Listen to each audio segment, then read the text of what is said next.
ogenda kwesimbawo kye kyakuzaayo okusoma kyakalunako katuuse.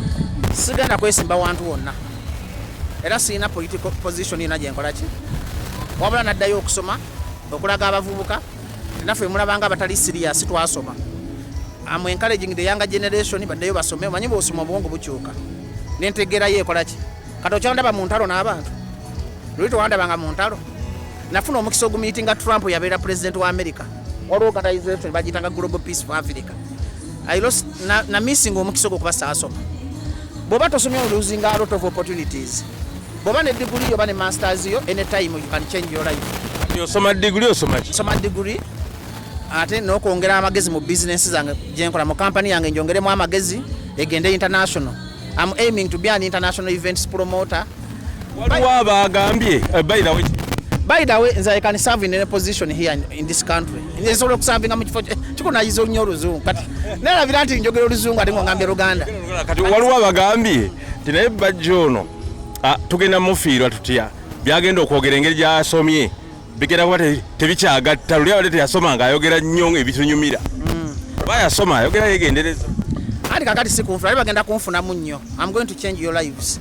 Ngenda kyusa obulamu mwana oluzungu lunnemeddeko ngenda kyusa obulamu bwammwe because omuntu wasoma entegere ekola ki edda nga bwensanga Balamu nga muwala nanga sobola mukwata mu ngalo naye bw'obeera ku ssomero bw'osanga omulabe bw'omukwata mu ki bw'osanga omuntu gw'oteekerizaganya naye muteesa amicabule n'osigala ku mulamu ago n'ogamba tolaga mpisa mbi okusoma kuno kukugunjula omuntu abadde primitive n'ofuuka urban si bwe kiri era ngenza okulaba Balamu essuuti akubye essuuti nawe okubye essuuti ye bino mwakikoze mutya gavumenti yezigula zino zange eza Balamu gavumenti yezimugulira nenze zange my personal money kakati awo can you compare me n'omuntu wa gavumenti gwegulira essuuti yerere ki oyambadde essuuti wabula ojambadde because I'm a professor nga natwala ba professor natwala ba prime minister ba professor and n'abantu abenja I have to be smart okubye olugatto nze obutaba smart mba nyamba balaga n'akasipi kyekyo mbadde sikalabye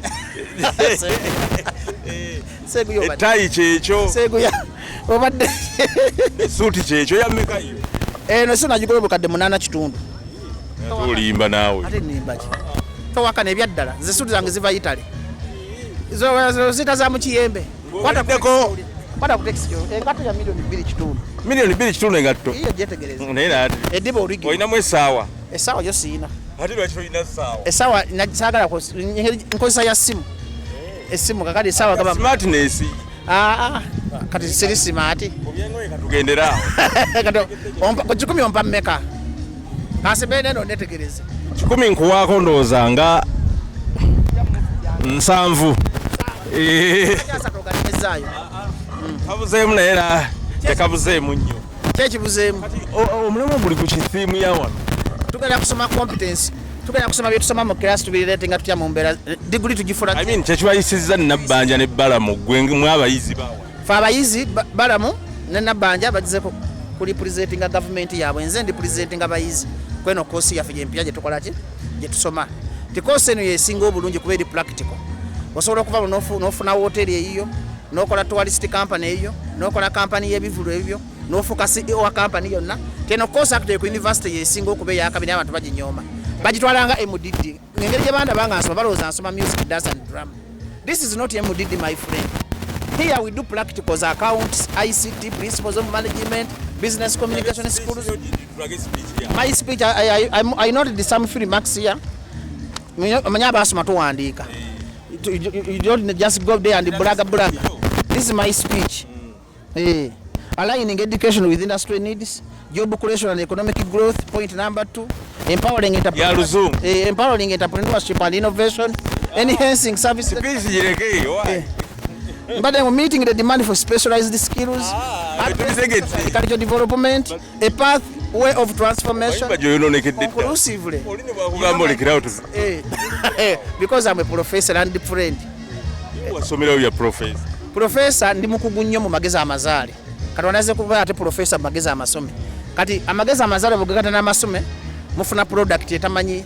Bagamba lwaga nti bebakutaddemu okwogera nabo mu debate eno banene nnyo Balamu minisita Muyingo Nabbanja onoobasobolerawa ati speech ogiwulidde byanjogedde byabatono agwe mbikusomedde oludde point enough byankusomedde mulimu point enough naye byo bitegedde bambikuddemu kakati omuntu awandika points singa ziri international omugambo oti anti byaba nteri munene ku nsi ffenna twenkanankana kati soko oyogere eri abakulaba ng'obasiibula abalabi ba Bukedde TV mwebale kubeera ku lugambo ne Seeguya mwebale kumulabanga muwokinge olugambo kubanga ye program ebatuusako ekituufu nga wekiri egenda balaga biki bye tusomye wano ku Mubs.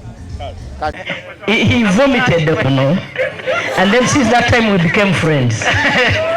By the way, she's very powerful. Yankwata amatayi ng'omubbi police yatuyamba. She's a very powerful woman. Momani even in the mental. But you have never been my boss. But even my boss is only one Museveni Yoweri Kaguta. Right honorable. Right honorable. But I was giving you money. Someone who gives you money is the boss. According to business law study here. So those are more of industry members. That one is also a lie. I hired these musicians, and you know he's always Kayungi, what I'm talking about. He's a middleman. So because I had hired those musicians, you know, that time we used to have, which group did you come with? By then it was David Lutalo, Chameleon. Yes, those people. So he came as a middleman. So a middleman, I have paid for the musicians. Are you the one who gave me the money to pay? Okay, remember it was the right moment. Okay. I wanted you to know, you also have to know where we come from as human beings. True. What you are today is not what you will be tomorrow. When we talk about all this history, it's a testament that you who is here, because I was here in 1991 as a student, I was here. Yes. And tomorrow some of you are going to be powerful people in these positions we are holding today. And what does this mean? Legacy, discipline. Discipline. Know that you are focused, you need to be focused, and the sky will be the limit. Decide for me the language I have to use. Luganda? Do you understand Luganda, all of you? How many understand Luganda here? I'm very lucky. I've been shaking, asking myself, how can I speak English in this congregation? First and foremost, this day will be historical. To invite one of the biggest women in Uganda, and now she's international. She has just won an award, UN, is it United Nations? And she's an example to many. Hey, am I speaking right English? So I'm very happy to see her today, plus my colleague, my brother Balamu, twinetalo nyingi ne tuli ba Luganda. Ate ojja kusomera empisa zikyuka. Era kyesoose okuyiga ku university. Empisa kintu kikulu. Bana abayizi mube n'empisa. You have to be civilized. Bw'osanga omuntu gw'otokkanya naye tokiraga mu public, olina okubanga okikweka ku mutima. Tulina wano ebyobufuzi ebyekyana ekito, Balamu waba w'NRM, nina omulaga obukyayi. Si bwe kiri. We have to, English. We have to be civilized, please. I'm very lucky to be a student of Mubs. It was my dream. And the reason why I'm here, we were competing with Bebe Cool. We made, kachogere mu Luganda kino bakitegeere. Twali just starting amulundi gumwe Makerere. Nagenda ku machiwa entry. Ngamanyi sina biwandiiko. Naye Bebe Cool ngenda kulaga nti nasoma. I told him that I'm going to show you that I'm a learned friend. After reaching Makerere, I submitted my papers. You know, Makerere is the best university. There is some things I'm speaking these days that an admission letter for Makerere University is better than degree for other institution is. And people, they are misquoting me. The fact is, getting an admission is Makerere's tug of war. I hope you are with me what I'm telling you now. It's a tug of war. This university is very systematically arranged. We have just done our course work recently. Omukazi yantunuulira kanjogere muga, if I see you copying, you go out. Imagine, I've spent 15 years in Sina Chemani. And let me take this opportunity to thank all the lecturers of this institution. They are so professional. At the moment, I can balance the balance sheet. I know bank reconciliation. Actually, I'm thanking Mubs lecturers.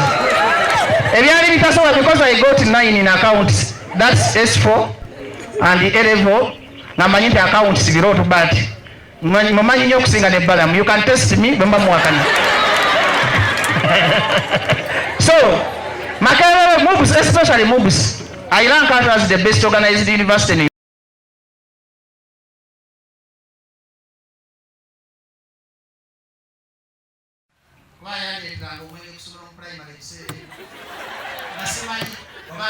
Kendi kino. Omwengo bisera baguyita Mandre. Mandre ani yajulyako. Omulwako kintu kimu Bajo. Getting focused. I'm focused now. That's why I'm here. Knowing which party to support. Me, I'm people power. Mani government or Galaba honorable. No, people power is not a party. It's a movement. Knowing, you know, you can project some of these things. You just need to know. You just need to know how, where. Now that you have got this degree, I request that you get more focused and know which button to press. The future will be the limit. Amen. Thank you, right honorable. Mbadde mbagamba abayizi mwenna abali wano. Lwaki njogera namwe abayizi? Balamu, forgive me for today only. I've just spent here haven't been fluent enough to present English. So, honorable minister, I'm doing an exam. So, my fellow students, that's why to be focused. Let us love our cause. I'm an example of this course and I will market it everywhere. Actually, everyone knows about this course in Uganda. I will go back tomorrow and get. Time comes when you cannot get. So I'm happy that by before 40 I decided to go back on getting back to school. Encourage your relatives to come back to school. But when he finishes this course, I pray he does his coursework and he concentrates. But Joe will become a successful young man. His problem has been financial discipline and yet lacking direction. He supports what cannot place him. I told him several times, but you deserve to become an RDC by now. But he has been so playful. So it's good the Prime Minister told but you open your eyes. So young people who are here, these courses are good for you. Then these courses also reduce unemployment. Like if you know with the skills you get, you can easily get a job in any of the hotels present.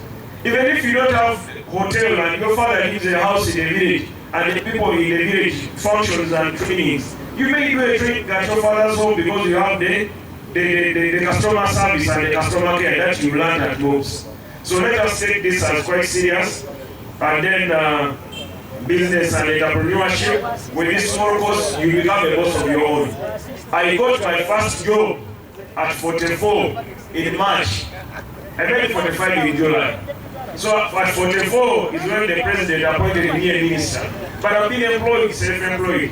And in my employment, I'm a medium taxpayer. Many of you may not understand this. Being a medium taxpayer means you are paying over 2 billion Uganda shilling a year in taxes. Through pay as you earn, through all these other VAT, through all these other contributions. So I've been paying that tax. But I've been doing that with a note getting good from Professor Mubs. Professor Mubs did not tell you in 2003 he was teaching me bad business administration.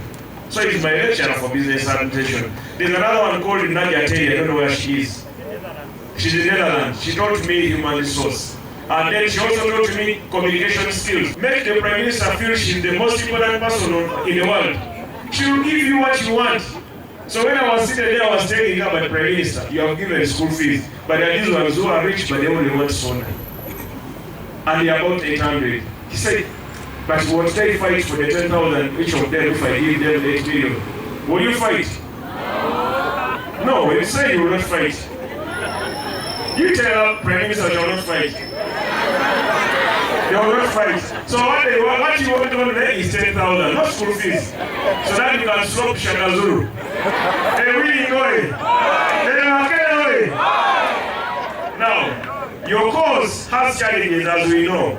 We have limited resources and infrastructure. Like you don't have training colleges where you can do. But our government recently has rejuvenated Crescent Crane Hotel, Ginger. So that hotel will support people in tourism.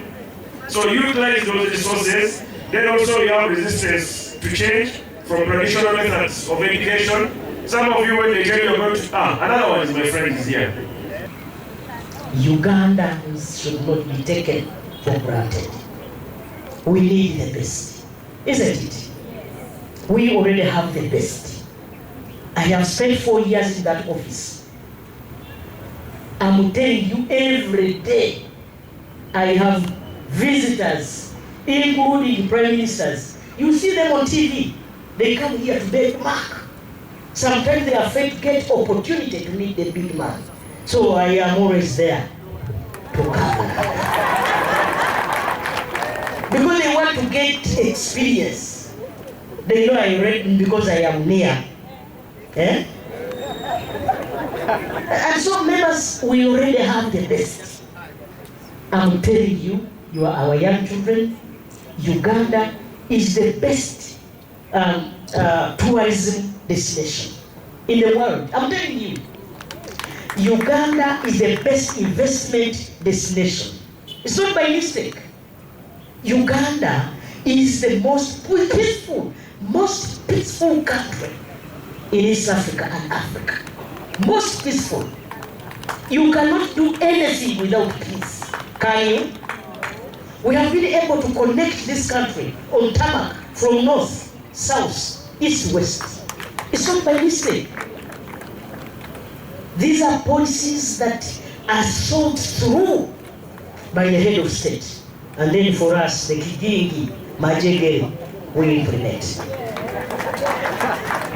So you people, we are lucky to be Ugandans. I'm telling you, the best foods in the world. The best environment, the best climate in the world. Those of you who have traveled, you know this. Uganda is going to be a developed country in the near future. So we don't want to test leadership at this particular time when we are taking off. I want to include that Bajo here came with a student and said this one is the most needed one. Where is he? He has disappeared again. He feared to come here in front, and yet he's the most needed. Where is he? Do you all agree that he's needed? Yes. Those who say he's needed, raise up your hands. I give you 2.3. Because you told me it was 2.3,